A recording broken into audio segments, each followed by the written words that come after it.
Hello and welcome.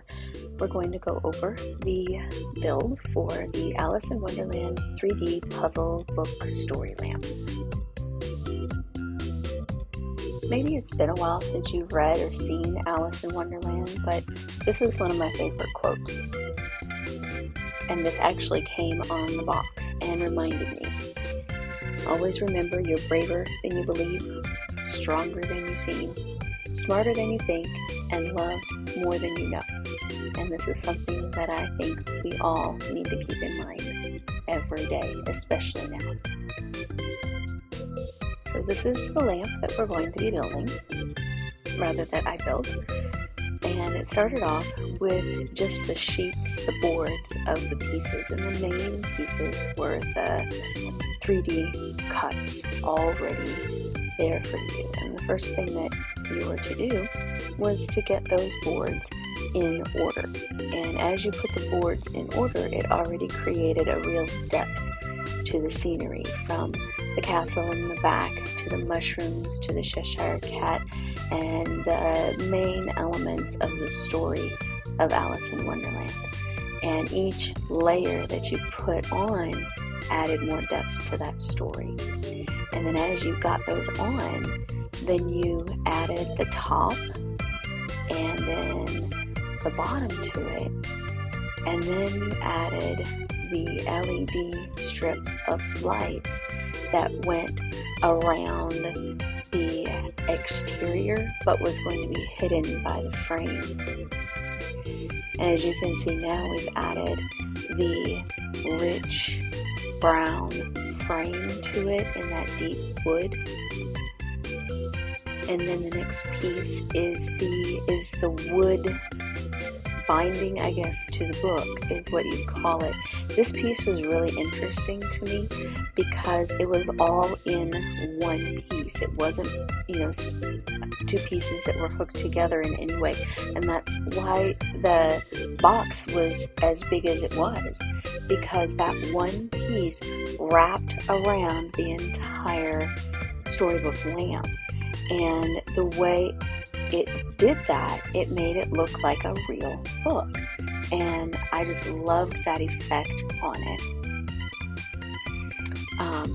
Then we get started with building our teeny tiny pieces. And the first one that we're going to build was the Mad Hatter.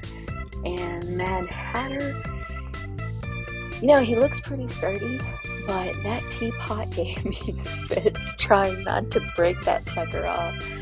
And then the Queen, she was much sturdier than he was, and she didn't give me nearly as much problems.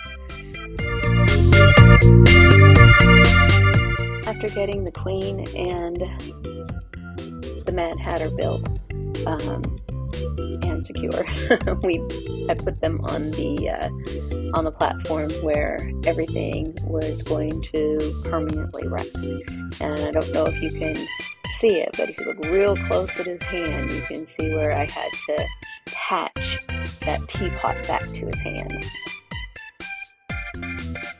Built the staircase that went in between the two of them, leading up to the lamp.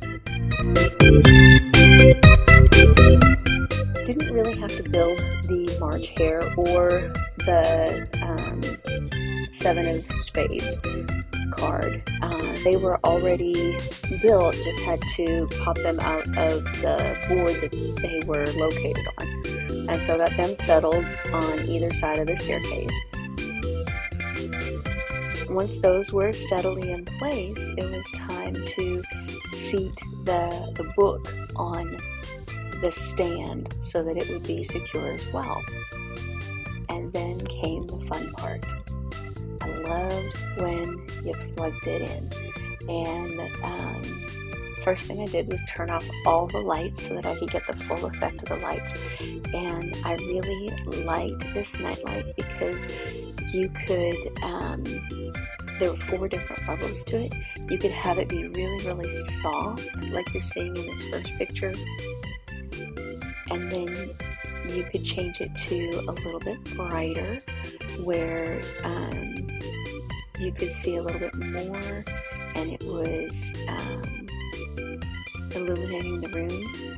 and then it moved on to be just a touch brighter, and then finally at the end it was super, super bright. And that, it would depend on your preference and where you were at that point, or whatever it was you wanted for your environment, for the ambiance to feel it. And it just, it really pleased me as far as that, you could adjust it in that way. It was just a really, really fun little build to make. It didn't take long. This was a very accessible build for people of all skill levels. And so if that's something that, if building miniatures is something that you're looking to get into, this would be a great project to start with. I hope that you enjoyed this little narrative, and I hope that you take a chance on building it. If you enjoyed this video and would like to see more, please feel free to like and subscribe.